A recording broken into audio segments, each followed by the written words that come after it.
സ്വാഗതം മീഡിയ ഗ്രാമത്തിലേക്ക്. മഹാരാഷ്ട്രയിൽ നിയമസഭാ തെരഞ്ഞെടുപ്പ് അടുത്തു വന്നതോടെ BJPയുടെ നെഞ്ചിടിപ്പ് കൂടുകയാണ്. രാജ്യം ഭരിക്കുന്ന പാർട്ടിക്ക് ഒരു അധ്യക്ഷനെ കണ്ടെത്താൻ ഇപ്പോൾ പാടുപെടുകയാണ്. മറ്റുള്ള പാർട്ടികളെപ്പോലെയല്ല BJP. മറ്റുള്ളവർക്കാണെങ്കിൽ പാർട്ടിക്കുള്ളിലെ അഭിപ്രായങ്ങളും വേണ്ടി വന്നാൽ ഒരു വോട്ടെടുപ്പും കഴിഞ്ഞാൽ പ്രസിഡന്റിനെ തിരഞ്ഞെടുക്കാം. എന്നാൽ BJPക്ക് അങ്ങനെ കഴിയില്ല. അവർക്ക് ആദ്യം RSSന്റെ ഇഷ്ടാനിഷ്ടങ്ങൾ നോക്കണം.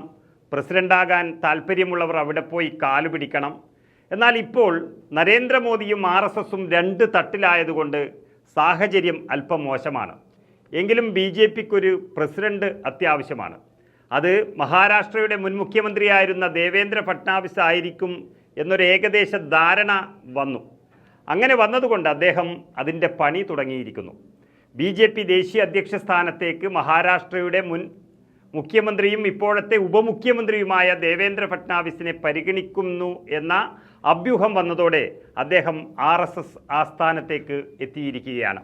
അഖിലേന്ത്യാ പ്രസിഡന്റായി തെരഞ്ഞെടുക്കുന്നതിനുള്ള തീരുമാനത്തിനായി മാത്രമല്ല, മഹാരാഷ്ട്രയിൽ BJPക്ക് ലഭിക്കാൻ പോകുന്ന തെരഞ്ഞെടുപ്പിലെ വലിയ തിരിച്ചടിയും ചർച്ച ചെയ്യാനാണ് ദേവേന്ദ്ര ഫട്നാവിസ് RSS ആസ്ഥാനത്തെത്തിയത്.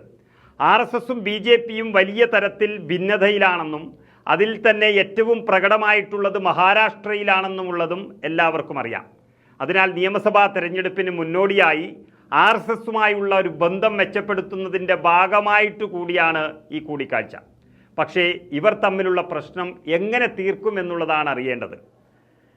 വിഷയത്തിൽ RSS BJPയുമായി ഇടഞ്ഞിട്ടുണ്ട് ഏറെക്കുറെ. മഹാരാഷ്ട്രയിലാണെങ്കിൽ NCP നേതാവ് അജിത് പവാറിനെ BJP സഖ്യത്തിൻ്റെ ഭാഗമാക്കി ഉപമുഖ്യമന്ത്രിയാക്കിയതിൽ RSSന് കടുത്ത എതിർപ്പാണുള്ളത്.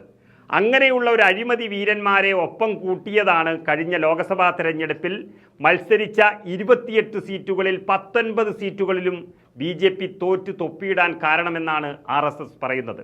9 സീറ്റുകളിൽ മാത്രമാണ് BJPക്ക് വിജയിക്കാനായത്. ഇനിയും അവരെ കൂടെ കൂട്ടി ഒരു നിയമസഭാ തെരഞ്ഞെടുപ്പിന് ഒരുങ്ങാൻ കഴിയില്ല എന്ന ഉറച്ച തീരുമാനത്തിലാണ് RSS നേതൃത്വം.